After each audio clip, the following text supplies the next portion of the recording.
नमस्कार प्यारे बच्चों, आज की इस मैथ्स की ऑनलाइन कक्षा में आप लोगों का बहुत बहुत स्वागत है। जैसा आपको मालूम है कि पिछली लेक्चर में हमने आपके साथ 3.3 एक्सरसाइज शुरू किया था, जिसके पहले 2 क्वेश्चन मैं आपको करा चुका हूं। आज की इस लेक्चर में हम आपको क्वेश्चन नंबर 3 कराने वाला हूं। बहुत इंपॉर्टेंट है, बहुत अच्छा है। ठीक है, उम्मीद करते हैं आप सारे लोग घर में अच्छे से काम कर रहे होंगे। तो क्वेश्चन नंबर 3 की स्टेटमेंट पढ़ते हैं। क्या कहते हैं? निम्नलिखित रैखिक समीकरण युग्म बनाइए और उनके हल प्रतिस्थापन विधि से ज्ञात कीजिए। हमारे पास एक स्थिति दे रखी होगी, उस स्थिति से सबसे पहले 2 चर वाले रैखिक समीकरणों के युग्म बनाने हैं और युग्म बनाने के बाद प्रतिस्थापन विधि से उसको क्या करना है? हल करना है। ठीक है, सबसे पहले आपको सामने दिख रहा होगा हमारे पास 2 संख्या है। 2 संख्याओं का अंतर 26 है। एक संख्या दूसरे की 3 गुनी है, तो आपको दोनों की दोनों संख्याएं बतानी है। ठीक है जी, कैसे करेंगे? देखो, इसको सबसे पहले आप लिखोगे, माना पहली संख्या, जो हमारे पास पहली संख्या है, हमने मान लिया कि पहली संख्या x के बराबर है। उसके बाद माना दूसरी संख्या, जो दूसरी संख्या है वो किसके बराबर है? y के। अब आप क्या लिखोगे? प्रश्नानुसार, है ना। जो प्रश्न है, प्रश्न भाई साहब हमसे क्या कहते हैं? प्रश्न भाई साहब हमसे कहते हैं एक संख्या दूसरे की 3 गुनी है। ठीक है, जो पहली संख्या है वो दूसरे की 3 गुनी है। अच्छा जी, तो आप लिख दो इसको, पहली संख्या बराबर है 3 गुना क्या? दूसरी संख्या। यही मतलब हुआ ना भैया जी, पहले वाली संख्या दूसरे वाले की 3 गुना। पहले वाली संख्या है कौन सी? है x। दूसरे वाली संख्या है कौन सी? है y। तो हम लोग यहां से देख सकते हैं कि x का जो मान है वो किसके बराबर आएगा? 3y के। और अगर मैं चाहूं तो इसको इधर भी लेके आ सकता हूं, तो x माइनस 3y बराबर 0। ये हमारे पास समीकरण नंबर 1 है। ठीक है जी, आगे चलते हैं। इन दोनों संख्याओं का अंतर कितना है? 26 है। इसका मतलब है एक संख्या में से दूसरी संख्या को घटाऊं तो मुझे 26 मिलना चाहिए। अच्छा, तो लिखो पहली संख्या माइनस में दूसरी संख्या। ठीक है, अगर मैं पहली संख्या में से दूसरी संख्या को घटाऊंगा तो 26 आएगा, ऐसा मुझे दे रखा है। अब पहली संख्या है क्या है? पहली संख्या x है, दूसरी संख्या y है, और किसके बराबर आएगा? 26 के बराबर आएगा। तो आपको दिख रहा है 2 चर वाले रैखिक समीकरणों का युग्म बन गया। पहला समीकरण क्या था? पहला समीकरण था x माइनस 3y बराबर 0। और अगले वाला हमारे पास क्या है? अगले वाला हमारे पास है x माइनस y बराबर 26। ऐसा बन जाएगा। अब हमें प्रतिस्थापन विधि से इसको हल करना है। ठीक है, तो आप इसको मान लो 1 है और इसको मान लो 2 है। तो प्रतिस्थापन विधि क्या कहती है? एक चर का मान निकाल के दूसरे समीकरण में लगा दो। x का मान तो निकाल ही चुके हैं, तो लगा दो फिर इसको। x का मान समीकरण 2 में रखने पर हमने क्या किया? x का जो मान है उसको हमने समीकरण नंबर 2 में रख दिया। तो उससे क्या हो जाएगा बोलो? तो x किसके बराबर है? 3y के। तो इसमें लगा दो। सो 3y माइनस y किसके बराबर आएगा? 26 के।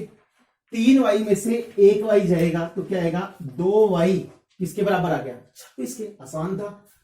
तो y का मान आ गया 26/2। इसको मैं काटूंगा, तो जब मैं इसको काटूंगा तो y का मान कितना आएगा? 13। बिल्कुल आसान सी चीज है। इस y का मान इसमें लगा दो, तो लिखो y का मान समीकरण 1 में रखने पर, जो y है ना y, उस y का मान समीकरण नंबर 1 में रख दो। और रखने के बाद मुझे बताओ क्या आएगा। तो आप देख सकते हो, तो x हमारे पास बराबर आएगा 3 गुना 13। तो इसका मतलब कितना हो गया? 39 हो गया। ठीक है, तो हमने x y मान किसको रखा था? पहली संख्या को x, दूसरी संख्या को y। तो आप यहां लिख दो, आपको उत्तर आ गया, है ना। आप क्या लिखोगे? पहली संख्या, जो पहली संख्या थी उसको हमने x माना था। x कितना आ गया? 39 आ गया। ठीक है, उसके बाद क्या लिखेंगे? दूसरी संख्या, जो दूसरी संख्या है वो क्या है? y। तो वो किसके बराबर है? 13 के। तो ये जो चीज है वो हमारा उत्तर आएगा। तो बिल्कुल आसान सा सवाल था। 2 संख्या ऐसी हैं कि पहली दूसरे की 3 गुनी है। तो अगर पहली संख्या x है, दूसरी y है, तो x का मान 3y के बराबर आ जाएगा। सही है। इस 3y को जब मैं इधर ले जाऊं तो x माइनस 3y बराबर 0, या आप ऐसा कह सकते हो x का मान 3y, समीकरण नंबर 1 है।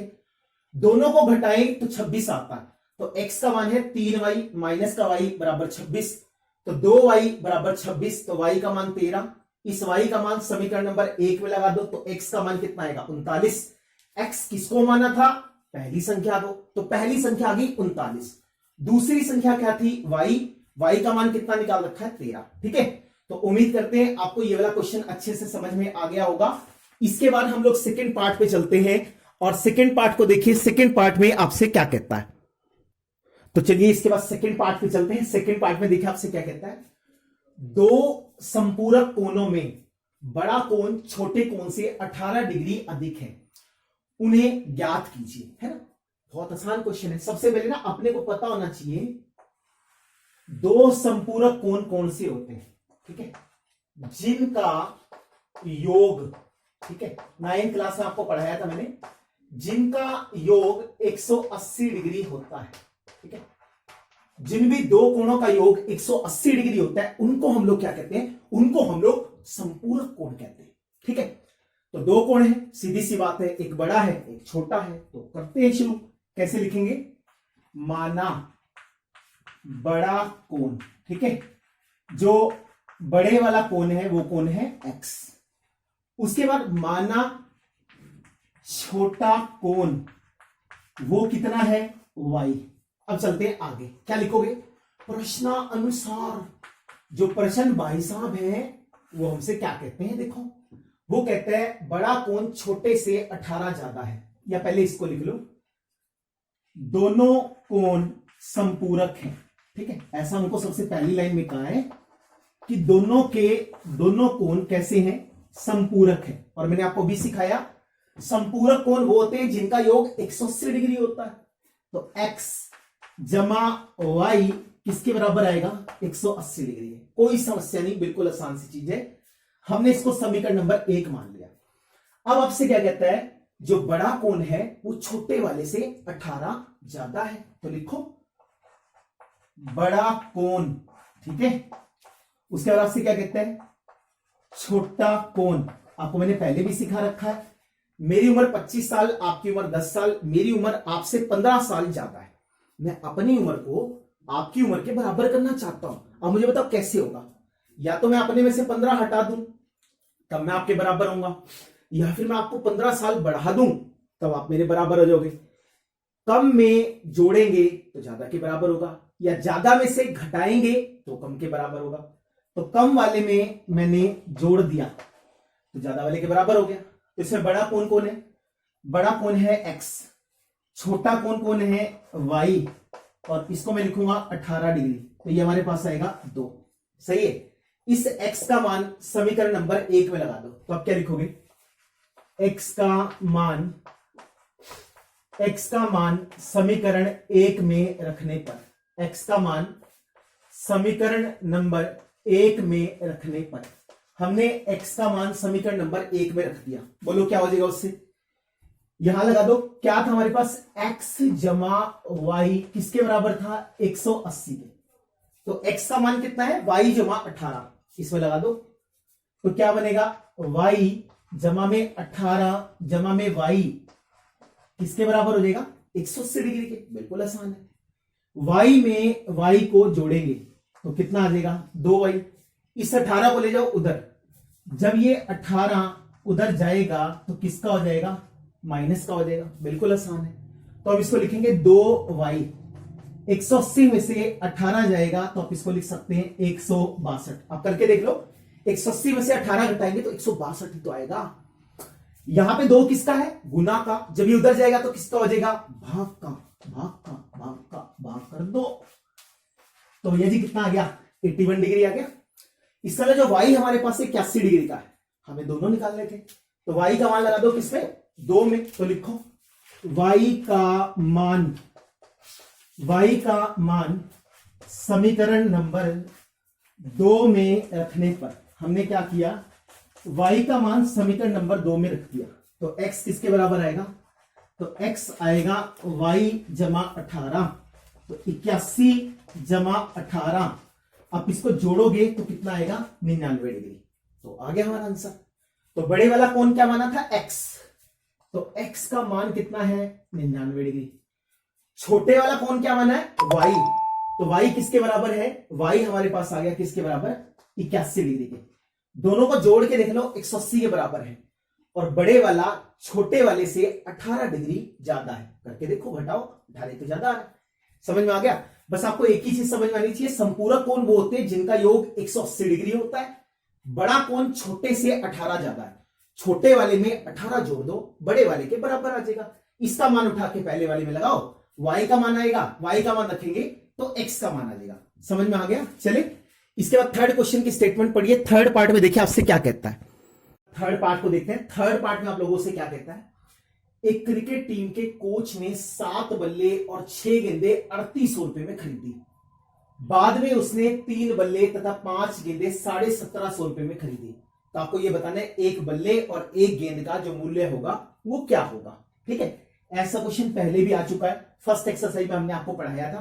ठीक है, वहां सॉल्व नहीं किया था, यहां हम आपको हल निकाल के दिखाएंगे। तो आप लिखोगे माना एक बल्ले का मूल्य, ठीक है, जो एक बैट है, जो एक बल्ला है, उस बल्ले का जो मूल्य है वो कितना है, वो हमारे पास है x रुपीस, है ना, x रुपए का है, पता नहीं कितने का है। माना एक गेंद का मूल्य है, ठीक है, जो हमारे पास एक गेंद है, उस गेंद का मूल्य कितना है y रुपीस। अब आप इसको क्या लिखोगे, अब आप इसको लिखोगे प्रश्नानुसार। जो प्रश्न है वो प्रश्न हमसे क्या कहते हैं, देखो कितने बल्ले कह रहे हैं, 7 बल्ले 6 गेंदे 3800 रुपए। 7 बल्ले 6 गेंदे 3800 रुपए। तो अब ये बताओ एक बल्ला कितने रुपए का है, x का, कितने बल्ले हैं 7, तो 7 गुना x। एक बल्ला कितने, एक गेंद कितने की है y की, गेंदे हैं कितनी 6, और किसके बराबर है, वो बराबर है 3800 रुपए के। तो इसका मतलब 7x जमा 6y बराबर में 3800, समीकरण नंबर 1, जैसे हम पहले करते हैं। फिर चलते हैं दूसरी समीकरण में। फिर क्या कहते हैं, बाद में उसने 3 बल्ले 5 गेंदे 17.5 में खरीदी। ठीक है, एक बल्ले की कीमत है x, तो 3 बल्लों की 3 गुना x। एक गेंद की है y, तो 5 गेंदों की 5y किसके बराबर है 1750। तो 3x जमा 5y किसके बराबर आएगा, किसके बराबर आएगा 1750 के बराबर है। ठीक है, तो ये हमारे पास बन गया समीकरण नंबर 2। तो 2 चर वाले रैखिक समीकरणों का युग्म हमें प्राप्त हो चुका, जिसके बीच में से पहला समीकरण ये है, दूसरा समीकरण ये है। अब हम इसको हल करके x और y का मान निकालना है। तो कैसे निकालेंगे, देखो आपको मैंने सिखा रखा है, एक चर का मान निकाल के दूसरे में रखते हैं। तो 7x ऐसे का ऐसे, ये 6y प्लस का है, जब उधर जाएगा तो माइनस का होगा। तो x बराबर आएगा 3800 माइनस का 6y, क्योंकि 7 गुना का है, जब उधर जाएगा तो भाग का हो जाएगा 3। इस x का मान 2 में लगा दो। जब आप x का मान 2 में लगाओगे तो क्या लिखोगे, x का मान समीकरण नंबर 2 में रखने पर हमने क्या किया, हम लोगों ने x का मान समीकरण नंबर 2 में लगा दिया। किसी को बताना मत, ये सही है। लगाओ x की जगह, क्या आएगा बोलो 3। x का मान कितना है 3800 माइनस का 6y, और बटे में क्या है 7। इसको मैं लिखूंगा तो क्या आएगा 5y, तो किसके बराबर आएगा 1750 की। कोई समस्या वाली बात नहीं, 3 से गुना करो। जब 3 की गुना इससे करेंगे तो 0 0, 3 अट्ठे 24, 2 3 तिया 9 और 2 क्या आएगा 11। इसकी गुना इससे करेंगे तो क्या आएगा माइनस का 18y, बटे में क्या आएगा 7, और मैं इसको लिखूंगा तो क्या आएगा 5y बराबर में क्या आएगा 1750। यहां से हमने 7 लघुत्तम ले लिया, तो जब हम 7 लघुत्तम लेंगे तो 11400 माइनस का 18y, इसकी गुना करेंगे ऊपर जाके 35y किसके बराबर आएगा 1750। तो अब आप इसकी आर पर गुना करोगे, आर पर गुना, ठीक है। तो उससे क्या हो जाएगा, देखो 11,435 में से 18 जाएगा तो आपको मालूम है कितना आ जाएगा, 17y। इस 7 की गुना उधर ले जाके करो, क्या आएगा बोलो, 7 0 0, 7 पंजू 35, 3 7 7 49 और 3 52, 52 के बाद 5 आगे जाएगा तो 15,250 आ जाएगा, ठीक है। अब आप इसको उधर ले जाओ तो क्या आएगा बोलो, इसको ना मैं यहां लिख देता हूं, ठीक है। तो हमारे पास क्या आ गया, 11,400 जमा में 17y किसके बराबर आएगा, ये हमारे पास आएगा 15,250 के। इसको ले जाओ इधर तो क्या आएगा 17y, तो 15,250 माइनस का 11,400, घटा के देखो भी क्या आएगा फटाफट। तो 15,250 में से 11,400 को घटाएंगे तो 0 5, 12 में से 4 जाएगा तो 8 आ जाएगा, ठीक है। और 4 में से क्या जाएगा, 4 में से 1 जाएगा तो 3 आ जाएगा। कोई दिक्कत वाली बात नहीं है ना। एक बार कैलकुलेशन चेक कर लो, मुझे कैलकुलेशन में गड़बड़ लग रहा है। 1750 को 7 से गुना करो, 1750 को 7 से गुना किया, 0 7 35, 3 7 7 49 और 3 52, 5, ये 12,250 आएगा। और अगर ये 12,250 आएगा तो 12,250 में से जब आप 11,400 को घटाओगे तो 17y बराबर 850, तो y का मान आ जाएगा 850/17। इसको काटूंगा तो क्या आएगा 50, तो y का मान निकल के आ चुका कितना, 50 रुपए। आसान है, उसको बदल दो वहां पे, ये 15,200, ये 7 अलग कर दो, नहीं तो अलग लगे, ठीक है। और इसको लिखेंगे तो 12,250। अब x y का मान इसमें लगा दो ना 3 में, तो क्या आएगा x 3800 माइनस में 6 गुना, y का मान कितना था 50/7, 3800 में से 300 जाएगा तो कितना आएगा 3500/7, इसको काटो तो क्या आएगा 500। तो आप देख सकते हो x का मान कितना आ गया 500 और y का मान कितना आ गया 50। x हमने किसको मान रखा है, बल्ले की कीमत को, इसका मतलब एक बल्ला 500 रुपए का आएगा और एक गेंद जो है वो कितने की आएगी 50 रुपए की। बड़ी अच्छी क्वालिटी की गेंद लगेगी, ठीक है। तो जो एक बल्ला है वो 50 रुपए का है और जो एक गेंद हमारे पास है, सॉरी एक बल्ला 500 रुपए का है और जो गेंद हमारे पास है वो 50 रुपए की है। थोड़ी सी कैलकुलेशन है, बाकी सवाल में कुछ भी नहीं है। यहां से हमने x का मान निकाला, इस x के मान को यहां लगा दिया, 3 की गुना इससे कर दी, 7 लघुत्तम ले लिया, 35 में से 18 जाएगा तो क्या आएगा 17y आएगा। आर पर गुना करेंगे तो y का मान कितना आएगा 50 आ जाएगा। इस y का मान उठा के हमने समीकरण नंबर 3 में लगाया, जैसा हम अक्सर लगाते हैं। 3800 में से 300 जाएगा तो 3500, 3500 को जब हम 7 से भाग करेंगे तो 500, तो एक बैट 500 रुपए का आएगा और एक गेंद जो है वो कितने रुपए करेगी 50 रुपए की आएगी। बोलो कोई दिक्कत तो नहीं, इसमें समझ में आ गया आप लोगों को। चलें इसके बाद हम लोग फोर्थ पार्ट पढ़ते हैं। फोर्थ पार्ट देखिए, फोर्थ पार्ट में आप लोगों से क्या कहता है। तो चलिए आइए इसके बाद चौथे पार्ट को देखते हैं। चौथे पार्ट में आपसे क्या कहता है, एक नगर में टैक्सी के भाड़े में नियत भाड़े के अतिरिक्त चली गई दूरी पर भाड़ा सम्मिलित किया जाता है। 10 किलोमीटर दूरी के लिए भाड़ा 105 रुपए है और 15 किलोमीटर के लिए भाड़ा 155 रुपए है। नियत भाड़ा तथा प्रति किलोमीटर भाड़ा क्या होगा।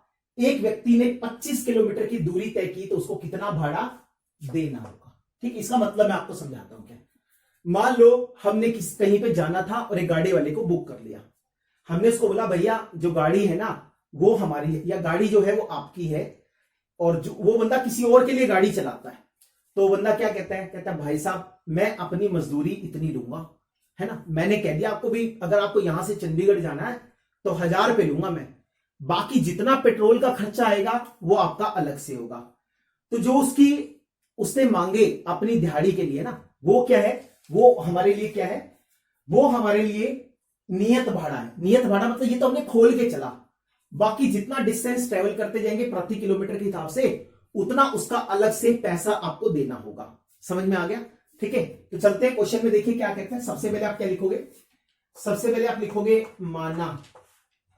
माना नियत भाड़ा, ठीक है। जो बिल्कुल फिक्स्ड है, ये तो होना ही होना है। तो माना नियत भाड़ा कितना है, x रुपए। उसके बाद आप क्या लिखोगे, माना प्रत्येक किलोमीटर के लिए भाड़ा। माना प्रत्येक किलोमीटर के लिए भाड़ा कितना है, y रुपीस। सही है। अब आप क्या लिखोगे, अब आप इसको लिखोगे प्रश्नानुसार। ठीक है, जो प्रश्न है वो हमसे क्या कहता है, उस बंदे ने 10 किलोमीटर के लिए कितने दिया, 105 रुपए। 10 किलोमीटर का भाड़ा, जो 10 किलोमीटर का भाड़ा है वो कितना है, 105 रुपए। ठीक है, आप इसके यहां किराया वर्ड भी यूज कर सकते हो, किराया लगा। अब इन 10 किलोमीटर में सबसे पहले उसकी दिहाड़ी x रुपए, 1 किलोमीटर का y लिखता है, 1 किलोमीटर का y लेता है, तो 10 किलोमीटर का कितना लेगा, 10 गुना y, इसके बराबर आएगा 105 के। समीकरण नंबर 1 बिल्कुल आसान है। आगे चलते हैं। 15 किलोमीटर के लिए कितना, आप यहां लिख लो 15 किलोमीटर के लिए भाड़ा। तो अब आप बताओ 15 किलोमीटर के लिए कितना किराया होगा, कितना दे के आया, 155 रुपए। अगर 155 दिया तो उसके बीच में x रुपए तो वो है जो नियत भाड़ा है, 1 के ऊपर खर्चा कितना है, y, तो 15 के ऊपर कितना आएगा, 15 गुना y। तो ये समीकरण नंबर 2 बन गई। तो ये समीकरण 1 है, ये समीकरण नंबर 2 है। यहां से हम लोगों को x y का मान निकालना, तो हम निकाल देते हैं, आसान सी चीज है।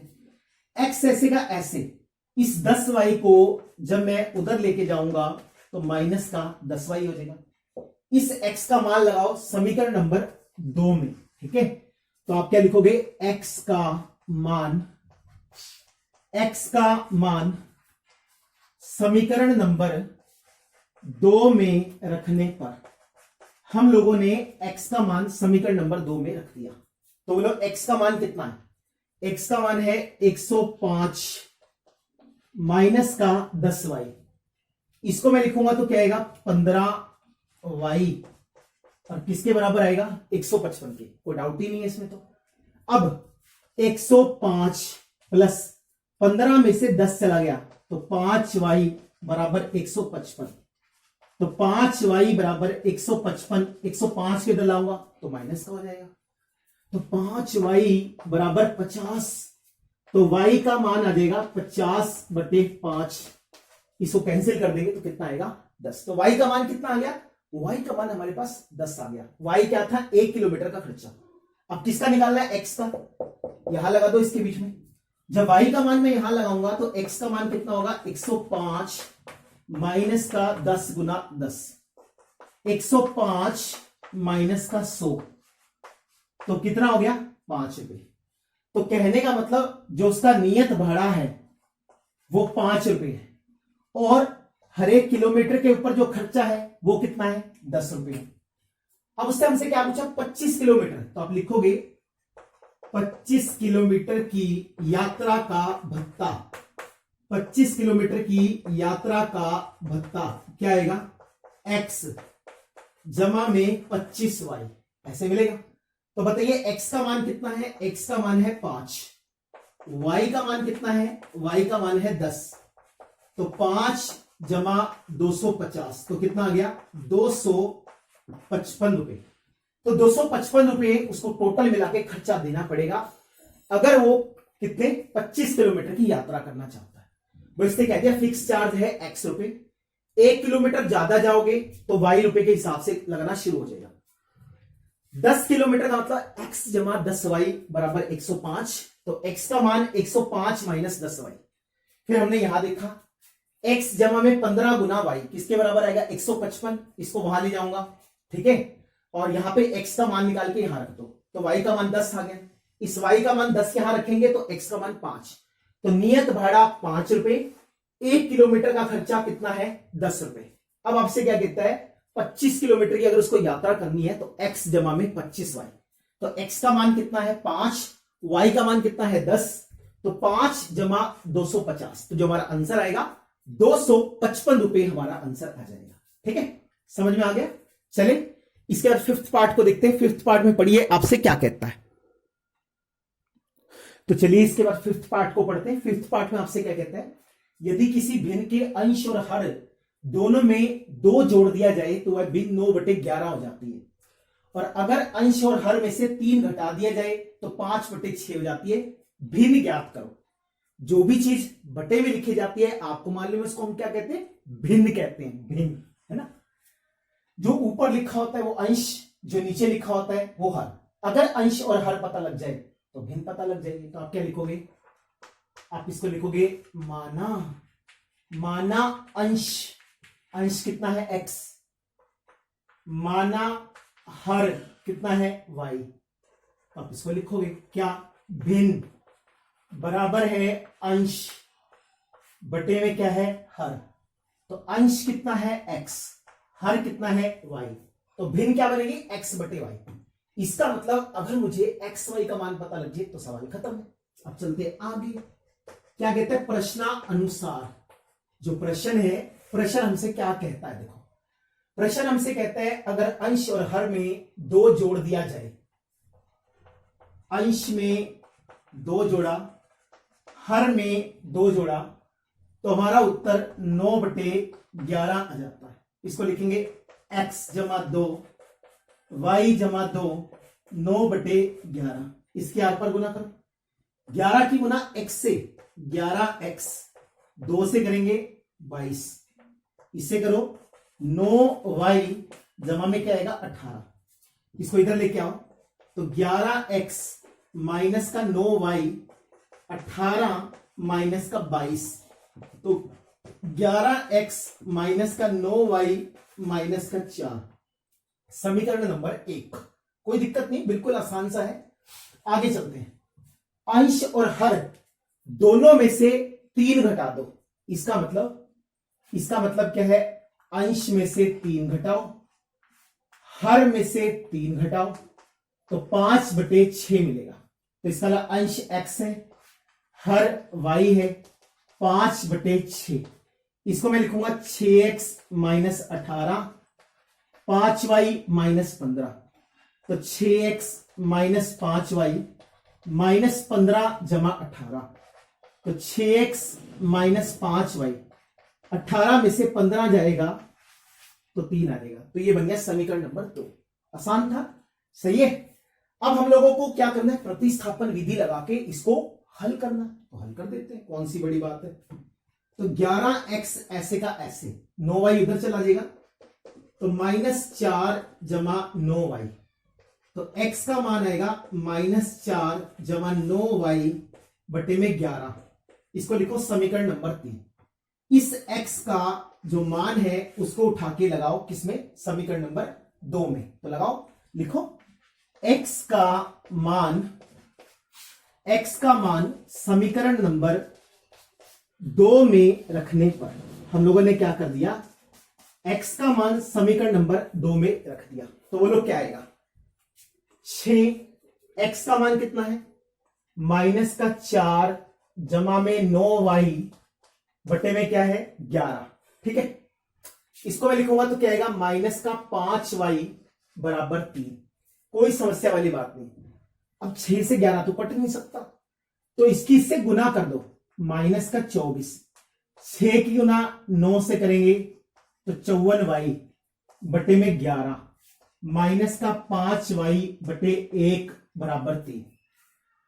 11 को लघुत्तम ले लो, क्या आएगा -24 जमा का 54y, इसकी गुना करेंगे तो -55y बराबर किसके है 3/1। ऐसा बन जाएगा। तो हम इसको लिखेंगे -24, 54 में से 55 जाएगा -y, 11 3/1, आर पर गुना करेंगे।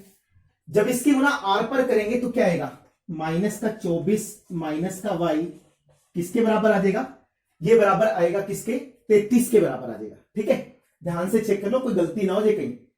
अंश में 2 जोड़ा, हर में 2 जोड़ा, 9/11, तो 11x जमा 22, 9y जमा 18, इसको इधर ले जाइए -4 जमा में 9y बटे में क्या आएगा 11। बिल्कुल सही है।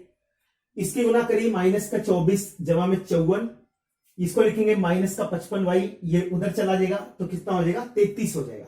ठीक है, चलो तो हमने इसको क्या लिख दिया, हमने इसको लिख दिया माइनस का 24 प्लस में 54y और माइनस का 55y बराबर 33। ठीक है, एक सेकंड में स्टेटमेंट चेक करो, इसका कुछ गड़बड़ लग रहा है मेरे को इसमें। आपसे कहते हैं अगर अंश में और हर में 2 जोड़ दिया जाए तो 9/11, बिल्कुल सही है। 11x जमा y बराबर 9y जमा 18, तो 11x minus 9y 18 minus y minus 4 आ गया, बिल्कुल सही है। यहां से x का मान निकालेंगे तो 11x इधर का इधर, उसको ले जाएंगे 9y प्लस का, तो 9y माइनस 4/11, ये x का मान, बिल्कुल ठीक है। फिर कहते हैं अगर दोनों में 3, सॉरी यहां गड़बड़ हो गया, यहां लिखा है अंश और हर दोनों में 3 जोड़ दिया जाए, हमने गलती से घटा दिया, लिखा है यहां भी लिखा है ना, देखो 3 जोड़ा है, तो जब आप 3 जोड़ोगे तो x जमा 3 y जमा 3, तो ये क्या बनेगा 6x जमा 18 5y जमा 15, तो 6x माइनस 5y, तो 15 माइनस 18, तो 15 माइनस 18 का मतलब कितना हो गया, 15 माइनस 18 का मतलब हो गया -3। ठीक है, बिल्कुल सही चल रहा है। यहां पे लगा दो -3, यहां पे भी -3, यहां पे भी -3, यहां पे भी -3 और यहां पे भी -33 आ जाएगा। अब इसको इधर ले आओ, माइनस का 24 प्लस का 33 बराबर y, तो 33 में से 24 जाएगा तो y का मान कितना आ जाएगा, y का मान 9 आ जाएगा। इस y का मान लगा दो इसके बीच में 3 में, तो x किसके बराबर था, x बराबर था किसके, माइनस का 4 जमा में 9 गुना y का मान कितना आया, y का मान 9 और बटे में 11, 81 में से 4 गया 77/11, इसको काटेंगे तो क्या आएगा 7 आएगा। ठीक है, तो जो हमारे पास x आ गया, इस x का मान कितना आ गया, इस x का मान 7 आ गया। ठीक है, x का मान 7, y का मान 9, तो इसमें लगा दो, x का मान आ गया 7, y का मान आ गया 9, तो अंश बटे हर 7/9, तो जो भिन्न हमारी आएगी, भिन्न किसके बराबर आएगी, 7/9 के बराबर आएगी। बड़ा आसान क्वेश्चन है, अंश को x मानो, हर को y मानो, तो भिन्न आ गई x/y। अंश में 2 जोड़ा, हर में 2 जोड़ा, 9/11, समीकरण बन गई, x का मान निकाल लिया। अंश में 3 जोड़ा, हर में भी 3 जोड़ा, किसके बराबर आ गया, 5/6 के, तो x जमा 3, वो गलती से माइनस लिखा गया था, यहां जोड़ना था। ठीक है, तो 5/6 समीकरण बना, x का मान उठा के इसमें लगा दिया, तो यहां से हमने किसका मान निकाल लिया, y का मान वापिस लगा देंगे तो x का मान 7, तो x का मान 7, y का मान 9, तो उत्तर आएगा 7/9। ठीक है, तो इसके साथ हमारे 5 पार्ट जो है वो पूरे हो गए। छठा पार्ट आपका होमवर्क है, वो आप अपने आप से कोशिश करेंगे, नहीं होगा तो नेक्स्ट वीडियो में उसका सोल्यूशन मैं आपको करवा दूंगा। ठीक है, तो उम्मीद करते हैं ये सारे क्वेश्चन आपको समझ में आए होंगे। आज का आपका होमवर्क यही है कि आपको एक्सरसाइज नंबर 3.3 कंप्लीट करना है। कोई भी प्रॉब्लम आएगी तो आप बिल्कुल मुझसे पूछ सकते हैं। ठीक है, वीडियो अच्छी लगी तो प्लीज इसको लाइक कर देना, चैनल को सब्सक्राइब नहीं किया तो बिल्कुल मत भूलिए, दोस्तों को भी बताइए ताकि वो लोग भी घर बैठ के शांति से पढ़ाई कर सके। ठीक है, तो नेक्स्ट वीडियो में मिलेंगे, तब तक के लिए बेस्ट ऑफ लक।